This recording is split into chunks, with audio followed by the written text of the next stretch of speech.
तो जानते हैं कि इतिहास किसे कहते हैं। तो इतिहास के बारे में जानने से पहले जान लेते थे कि इतिहास के पिता कौन थे। इतिहास के पिता कौन है? हेरोडोटस। हेरोडोटस की पुस्तिका है हिस्टोरिका। हेरोडोटस ने हिस्टोरिका नामक पुस्तक में जो मतलब कि पास्ट का चीज है, जो मतलब कि पहले का चीज है, उसको क्रमबद्ध तरीके से लिखा गया। इसीलिए जो इससे क्या कहा जाता है? इतिहास का पिता कहा जाता है। किसे? हेरोडोटस। ऐसे याद करना है, एस से हिस्ट्री, एस से हेरोडोटस और एस से हिस्टोरिका। हिस्टोरिका नामक पुस्तक किसकी है? हेरोडोटस की। तो इतिहास के कालखंडों को हम लोग 3 भागों में बांटते हैं। पहला हो गया प्राक-ऐतिहासिक, दूसरा हो गया आद ऐतिहासिक और तीसरा हो गया ऐतिहासिक काल। तो प्राक ऐतिहासिक किसे कहते हैं? तो वैसा कालखंड जिसमें ना ही लिखित स्रोत है और ना ही हम इसे पढ़ सकते हैं। तो जिसमें लिखित स्रोत ये नहीं, उसको हम पढ़ भी नहीं सकते। आज ऐतिहासिक कालखंड वो उसे कहते हैं वैसा कालखंड जिसमें लिखित स्रोत तो है लेकिन पढ़ा नहीं गया है।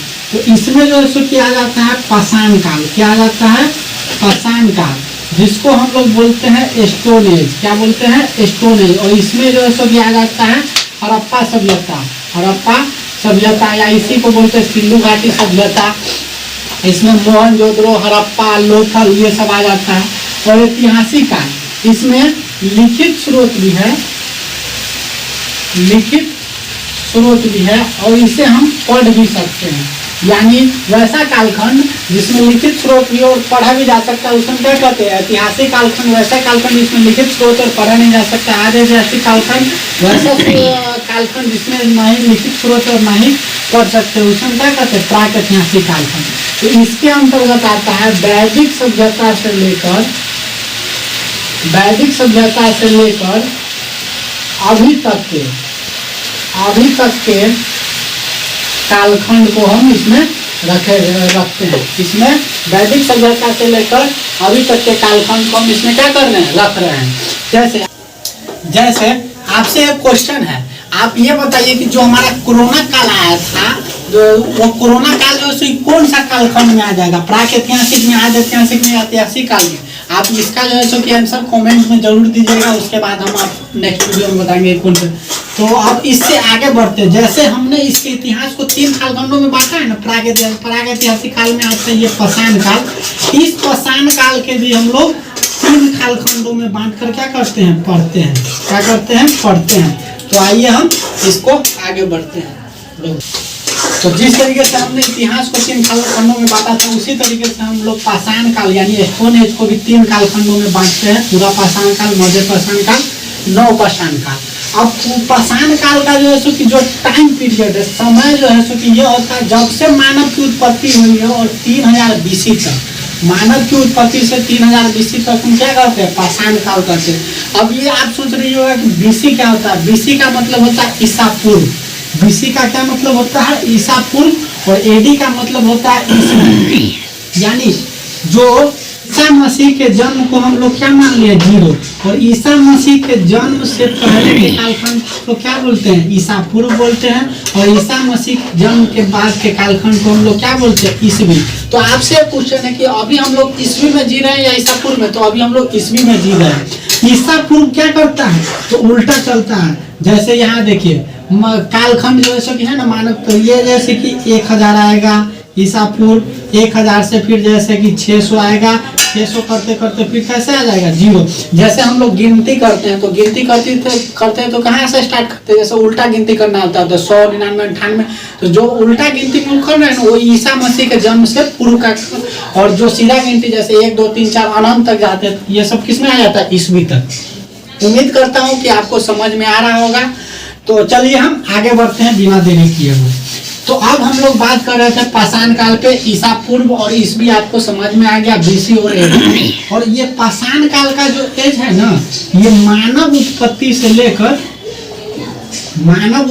लेकर 10,000 ईसा पूर्व, 10,000 ईसा पूर्व के कालखंड को हम लोग क्या बोलते हैं? पूरा पाषाण काल। और ये मध्य पाषाण काल जो है सो कि 10,000 ईसा पूर्व से लेके 5500 ईसा पूर्व के कालखंड को हम लोग क्या बोलते हैं? मध्य पाषाण काल। नव पाषाण का कालखंड का पीरियड होता है 5500 ईसा पूर्व से लेके 3000 ईसा पूर्व के कालखंड को हम लोग क्या बोलते हैं? नवपाषाण कालखंड कहते हैं। अब क्वेश्चन आता है कि जो है कि इसमें से आग की खोज किसमें से हुई थी, पशुपालन का खोज किसमें हुआ था, और क्या बोलते हैं ये कृषि का साक्ष्य कहाँ से प्राप्त हुआ था? तो ये पूरा पाषाण काल में ही किस चीज की खोज हो गई थी? आग की खोज हो गई थी। किसकी खोज हो गई थी? आग की खोज हो गई थी। मध्य पाषाण काल में ही किसकी खोज हो गई थी? तो पशुपालन का जो है सो कि कहाँ से? यहाँ से मध्य पाषाण काल में स्टार्ट हो गया था। और हम लोग का सबसे प्रिय जो है सो कि पशु कौन है? तो कुत्ता होता है। कौन होता है? कुत्ता। तो सबसे पहले मानव ने किस जानवर को पालतू बनाया था? तो कुत्ता को। और यहाँ से कृषि के साक्ष्य प्राप्त हुए हैं और मृदभांड के साक्ष्य प्राप्त हुआ है। यहाँ से कृषि के साक्ष्य प्राप्त हुए हैं और मृदभांड के साक्ष्य प्राप्त हुए हैं। इसलिए नवपाषाण काल को कृषि युगीन सभ्यता या मृदभांड युगीन सभ्यता कहते हैं। अब मृदभांड क्या है? तो मृदभांड मेरे दोस्तों मिट्टी के बने हुए बर्तन को क्या कहते हैं? मिट्टी के बने हुए बर्तन को हम लोग मृदभांड कहते हैं। जैसे आप लोग गांव समाज में कुम्हार का नाम सुने होइएगा, तो कुम्हार लोग क्या करते हैं? मिट्टी के बनाए हुए बर्तन बनाते हैं। पहले भी हमारे घर में, आप लोगों के घर में पहले जैसे क्या होता था? तो बने मिट्टी का बना हुआ बर्तन रहता था, उसको हम लोग क्या करते हैं? तो मृदभांड करते। क्या करते हैं? मृदभांड करते। दोस्तों ये पूरा पाषाण काल का जो साक्ष्य प्राप्त हुआ है ना, ये बड़े बड़े उस समय बड़े बड़े औजार हुआ करते थे। किसके? तो पत्थर का। पाषाण का नाम क्या होता है? पत्थर। तो पत्थर का औजार मिला है कहाँ से? सोहन नदी से। सोहन नदी से इसका साक्ष्य प्राप्त था, इसलिए इसे जो है सो कि सोहन संस्कृति भी कहते हैं। कौन सा संस्कृति? सोहन संस्कृति भी किसे कहते हैं? पूरा पाषाण काल को। और मध्य पाषाण काल में पत्थर के छोटे छोटे औजार मिलने लगे, इसलिए इसे जो है सो कि सूक्ष्म पाषाण संस्कृति कहते हैं। इसलिए इसे क्या कहते हैं? सूक्ष्म पाषाण संस्कृति कहते हैं। और नवपाषाण काल को जो है सो क्या कहते हैं? तो नवपाषाण काल को हम लोग तो इसे जो है सो कि क्या कहते हैं? नवपाषाण काल को पॉलिश्ड उपकरण संस्कृति कहते हैं। क्या कहते हैं? पॉलिश्ड उपकरण संस्कृति। दोस्तों बिहार एसआई जो है कि 2446 पोस्ट का जो एग्जाम हुआ था मेंस में, उसमें यह क्वेश्चन पूछा गया था कि पॉलिश्ड उपकरण संस्कृति किस कालखंड के अंतर्गत आता है? कौन सा पाषाण काल के अंतर्गत? तो कौन सा?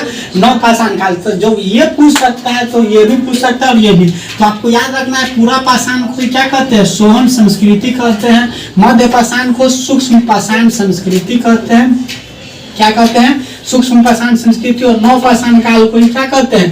पॉलिश्ड उपकरण संस्कृति और कृषि युगीन सभ्यता या मृदभांड युगीन सभ्यता कहते हैं। अब जिस तरीके से हमने हिस्ट्री को 3 कालखंडों में बांटा, फिर पाषाण काल को 3 कालखंडों में बांटा, उसी तरीके से ये जो पूरा पाषाण काल है ना, इसको भी हम लोग क्या करते हैं? 3 कालखंडों में बांटते हैं। तो इसको अब नेक्स्ट वीडियो में हम लोग जो है सो कि आपके साथ बताएंगे। अगर आपको वीडियो अच्छा लगा हो तो अपने दोस्तों में शेयर करें और कमेंट करें, और जितना ज़्यादा से ज़्यादा हो सके इस चैनल को, जो इस चैनल पर नया है, सब्सक्राइब करें और बेल आइकन का घंटी दबाएं, ताकि जो भी वीडियो डालो नोटिफिकेशन आपके जरिए जरूर पहुँचे।